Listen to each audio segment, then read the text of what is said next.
नमस्कार, news track के Y factor में आपका स्वागत है। मैं हूं योगेश मिश्र।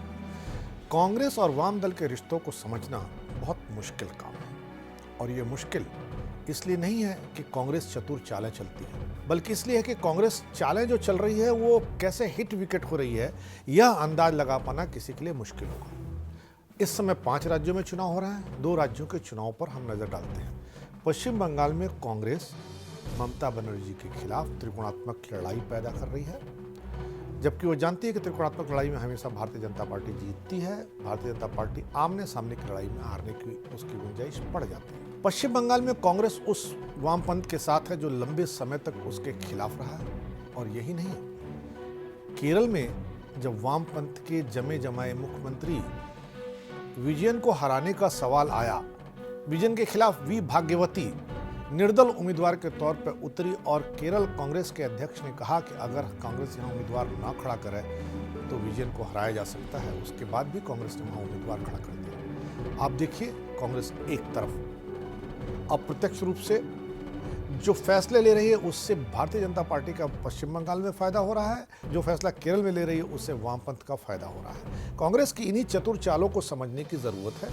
आज हम इसी पर चर्चा करेंगे। केरल के महाबली मार्क्सवादी मुख्यमंत्री पिनराई विजयन को उनके कन्नौर जिले के धर्मडोर विधानसभा क्षेत्र में एक दलित मजदूर की विधवा वी भाग्यवती पुरजोर चुनौती दे रही है। विजयन के विरुद्ध विजय संकल्प पूरा करने के लिए भागवती ने अपना सर मुड़वा लिया है। यह चुनाव क्षेत्र भाजपा और माकपा का गढ़ माना जाता है। वामपंथ के विजयन कांग्रेस के सी रघुनाथ अपनी उम्मीदवारी जता रहे हैं। भाजपा के सी के पद्मनाभन मैदान में है। प्रदेश कांग्रेस अध्यक्ष मुल्लापल्ली रामचंद्रन ने कहा कि अगर इस दलित निर्धन का समर्थन कर दिया जाए तो विजयन को हराया जा सकता है। अतः पिनराई विजयन का व्यग्र होना स्वाभाविक था। यूं भी खाड़ी देश से सोना तस्करी में उनके प्रमुख सचिव एम शिवशंकर और उनके सरकारी कार्यालय की लिप्तता के कारण माकपा गठबंधन विपदा में पड़ गया है। इस पर यह नई आफत आन पड़ी है। दलित महिला मजदूर भाग्यवती द्वारा चुनावी उम्मीदवारी का कारण है उसकी 2 नाबालिग बेटियों का 5 माकपा कार्यकर्ताओं ने 4 साल पहले बलात्कार कर दिया था। बड़ी पुत्री 13 वर्ष की थी, दूसरी केवल 9 वर्ष की थी। पुलिस की रिपोर्ट के अनुसार इन दोनों ने आत्महत्या की, जबकि दोनों की लाशें टंगी मिली थीं। विधवा मां 3 वर्षों से दर दर भटकती हुई न्याय की गुहार लगा रही है। जनपदीय न्यायालय में 5 हत्यारों को बरी कर दिया गया। अदालत ने पाया कि पुलिस तथा अभियोजन पक्ष हत्या सिद्ध नहीं कर पाया, पर्याप्त सबूत नहीं उपलब्ध करा पाया। इस निर्णय के बाद मलयालम मीडिया के पत्रकारों और IFWJ के पत्रकारों ने राज्यव्यापी अभियान चलाए। मीडिया के कारण जगह जगह माकपा के कार्यालयों पर प्रदर्शन हुए। जनसंघर्ष का नतीजा था कि केरल हाईकोर्ट ने मुकदमे की दोबारा सुनवाई का आदेश दिया। फिर से जिला अदालत हत्या के आरोप पर सुनवाई कर रही है।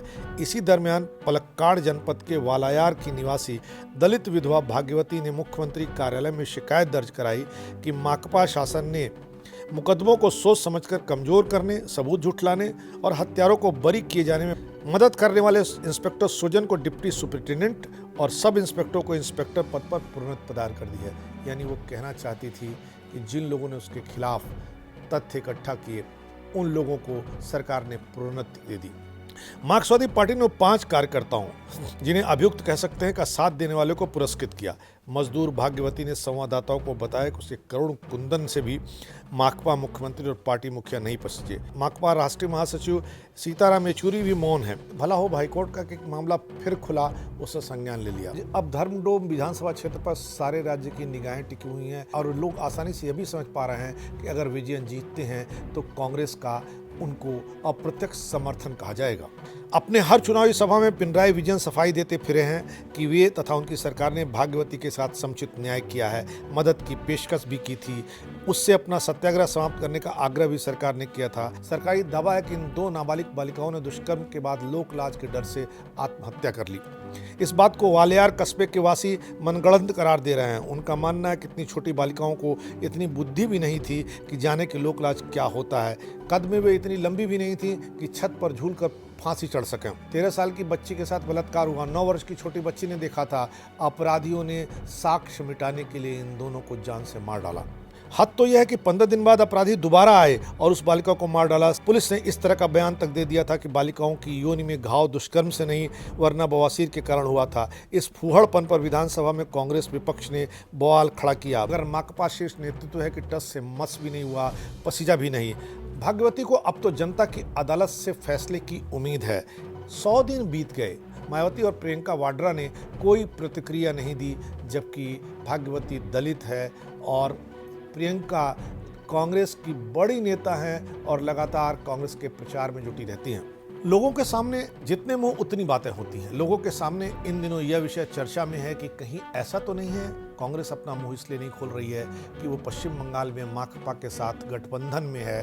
कांग्रेस समझ नहीं पा रही कि माकपा के साथ गठबंधन बनाकर वो अप्रत्यक्ष रूप से भारतीय जनता पार्टी का फायदा कर रही है और केरल में वामपंथ को मजबूत कर रही है। इस बार इतना ही, अगली बार फिर मिलेंगे किसी नए सवाल पर नए ढंग से बात करने के लिए। तब तक के लिए नमस्कार।